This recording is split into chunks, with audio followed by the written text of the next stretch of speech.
Hello friends, हमारे इस YouTube channel पे आप सभी का स्वागत है। जैसा कि इससे पहले के लेक्चर में हमने सोशल केस वर्क का मीनिंग, कॉन्सेप्ट एंड डेफिनेशंस के बारे में देखा। उसके बाद वाले लेक्चर में हमने components of social case work देखा। आज हम सोशल केस वर्क के पर्पस के बारे में बात करेंगे। आखिर सामाजिक वैयक्तिक कार्य का क्या उद्देश्य है। तो सामाजिक वैयक्तिक कार्य के परिभाषाओं को, जब हम अवधारणाओं को, परिभाषाओं को देख रहे थे तो उनसे बहुत सारी बातें क्लियर हो जाती है। वहीं पर क्लियर हो गया था कि सोशल केस वर्क का उद्देश्य क्या हो सकता है। हमने देखा था कि सोशल केस वर्क क्या है। सामाजिक वैयक्तिक कार्य में हम व्यक्ति विशेष की सहायता करते हैं जो किसी कारणवश समस्या से ग्रसित होता है, और समस्याएं जो होती है वो मनोसामाजिक समस्याएं होती है। तो सामाजिक वैयक्तिक कार्य का जो मुख्य उद्देश्य है वह यही है। लेकिन इस समस्या का समाधान कैसे होगा, व्यक्ति की किस तरह की कितनी समस्याएं होती है। हो सकता है सिर्फ मनोसामाजिक ही नहीं होती है, शारीरिक, मानसिक, आर्थिक कई तरह की समस्याएं उनके पास होती है। तो हम इसके उद्देश्य को जब देखेंगे तो उसमें उन तरीकों के बारे में जानेंगे कि जिससे कि सामाजिक वैयक्तिक कार्यकर्ता अपने सेवार्थी को मदद करता है और किस तरह से उनकी समस्या समाधान का प्रयास करता है।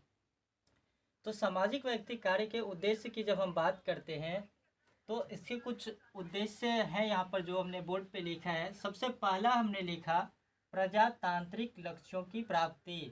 प्रत्येक व्यक्ति का कुछ प्रजातांत्रिक अधिकार है जो हमारे संविधान के द्वारा दिया गया है, जैसे भोजन, आवास, शिक्षा, स्वास्थ्य, अच्छी स्वास्थ्य व्यवस्था, अच्छी शिक्षा उन्हें मिलनी चाहिए, ये उनका अधिकार है। अगर कोई व्यक्ति अच्छी शिक्षा से वंचित रह जाता है तो इस वजह से भी उनके पास समस्याएं आती है। अगर उन्हें अच्छा स्वास्थ्य नहीं मिलता, स्वास्थ्य सेवा उन्हें उपलब्ध नहीं है, तो उस वजह से भी वो स्वास्थ्य संबंधी समस्याएं उसके लिए उत्पन्न हो जाता है और उस कारण से वह अन्य मनोसामाजिक समस्याओं से ग्रसित हो जाता है। तो प्रजातांत्रिक लक्ष्यों की प्राप्ति में सामाजिक वैयक्तिक कार्य मदद करता है। सामाजिक वैयक्तिक कार्य के अंतर्गत प्रजातांत्रिक लक्ष्यों की प्राप्ति में मदद की जाती है। प्रजातांत्रिक लक्ष्य भी हमने बता दिया क्या होता है कि प्रत्येक व्यक्ति का संविधान के द्वारा दिया गया बहुत सारे अधिकार है। ठीक है, उन्हें अच्छी शिक्षा मिलनी चाहिए, स्वास्थ्य व्यवस्था उनके लिए उपलब्ध हो, इन सारी चीज़ों की बातें प्रजातांत्रिक लक्ष्य के रूप में की जाती है। उनका लक्ष्य होता है ये। दूसरा क्या है, आंतरिक क्षमता में विकास।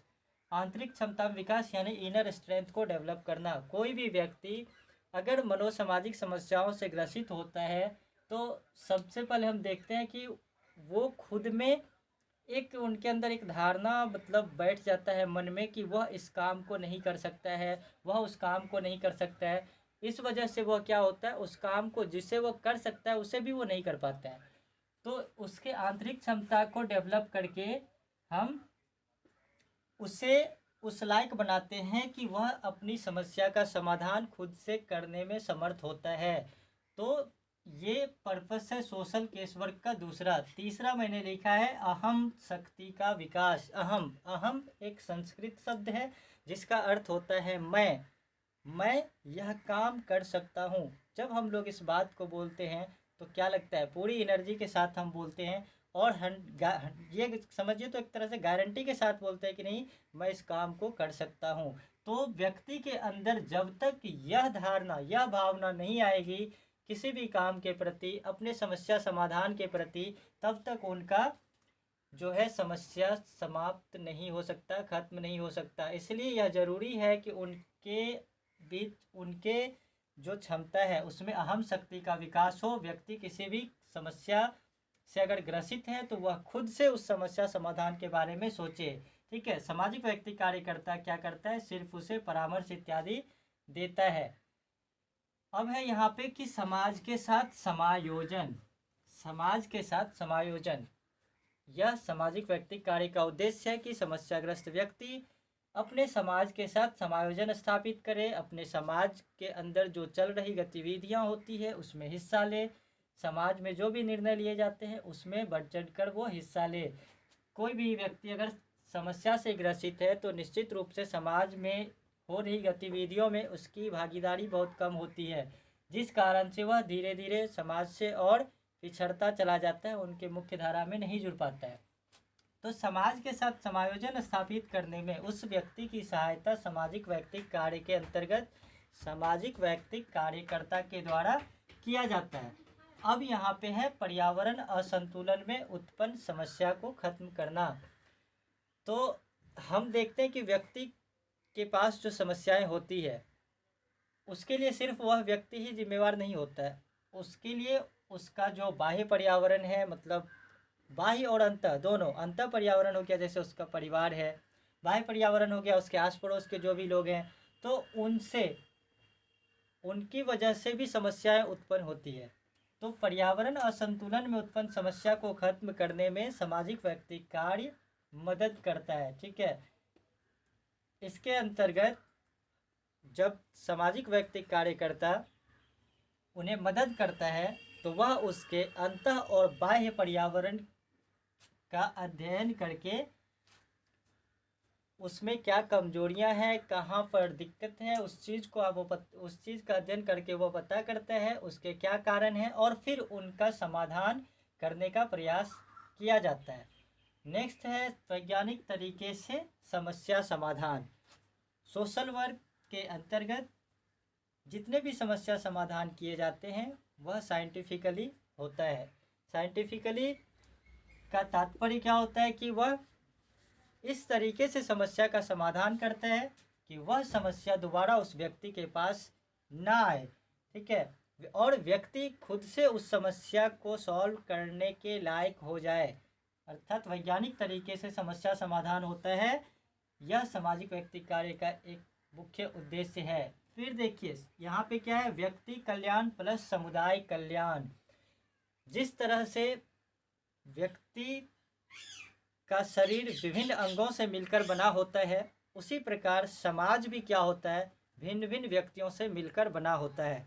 अगर समाज में जिस तरह से हम कहते हैं कि शरीर का अगर एक भी अंग ठीक से काम नहीं करता हो तो वह दिव्यांग कहलाता है, शरीर का उस पर प्रभाव पड़ता है। उसी प्रकार अगर समुदाय में, अगर समाज में एक भी व्यक्ति पिछड़ा हुआ है तो फिर वह समाज, वह समुदाय को हम दिव्यांग समझ सकते हैं, वह समुदाय विकसित नहीं हो सकता, उसे हम विकसित नहीं कह सकते। इसलिए यहाँ पर जब सामाजिक व्यक्ति कार्य के अंतर्गत व्यक्ति के जो समस्याएं हैं उसको खत्म करके व्यक्ति का कल्याण तो किया ही जाता है, साथ साथ जब व्यक्ति का कल्याण हो जाता है तो फिर समुदाय का भी कल्याण हो जाता है। फिर नेक्स्ट है समाज की मुख्य धारा से व्यक्ति को जोड़ना।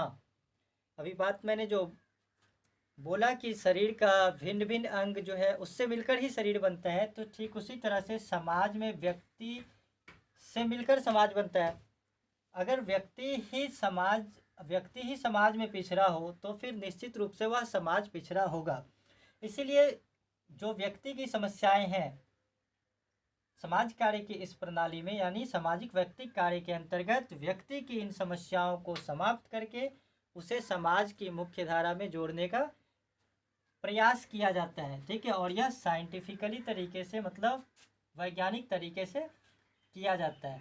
तो यह था सामाजिक व्यक्ति कार्य का मुख्य उद्देश्य, जिसके बारे में परीक्षा में लगातार यह प्रश्न पूछा जाता है कि सामाजिक व्यक्ति कार्य क्या है, इसके उद्देश्यों की चर्चा करें, सामाजिक व्यक्ति कार्य के उद्देश्यों की चर्चा करें। फिर अगर लॉन्ग में आएंगे तो वही सामाजिक व्यक्ति कार्य को परिभाषित करें, इनके उद्देश्यों की चर्चा करें। ठीक है, या फिर सामाजिक व्यक्ति कार्य के अवयवों एवं उनके उद्देश्यों की चर्चा करें। इस तरह से ढेर सारे क्वेश्चन इस पर तैयार होते हैं। तो सामाजिक व्यक्ति कार्य का यह मुख्य उद्देश्य है, काफ़ी सिंपल है कि व्यक्ति के पास जो भी संसाधन है, व्यक्ति के पास जितनी भी चीज़ें उपलब्ध हैं, उसके प्रयोग से व्यक्ति के जो इच्छाएं हैं, व्यक्ति की जो आवश्यकताएं हैं वह किस तरह से पूरा हो, और व्यक्ति की जो मनोसामाजिक समस्याएं हैं वह कैसे समाप्त हो। सामाजिक व्यक्ति कार्य के अंतर्गत इन चीज़ों के बारे में बातें की जाती है। इन सभी समस्याओं, उनकी समस्याओं को ध्यान में रखकर ही कार्य किया जाता है। तो सामाजिक व्यक्ति कार्य का यह उद्देश्य है। आप वीडियो देखने के बाद हमें कमेंट्स करके बताएं कि इसमें आपको अगर कहीं पे कोई प्रॉब्लम हो तो आप हमें कमेंट्स करें। नंबर मेरा फिर से यहाँ लिख देता हूँ,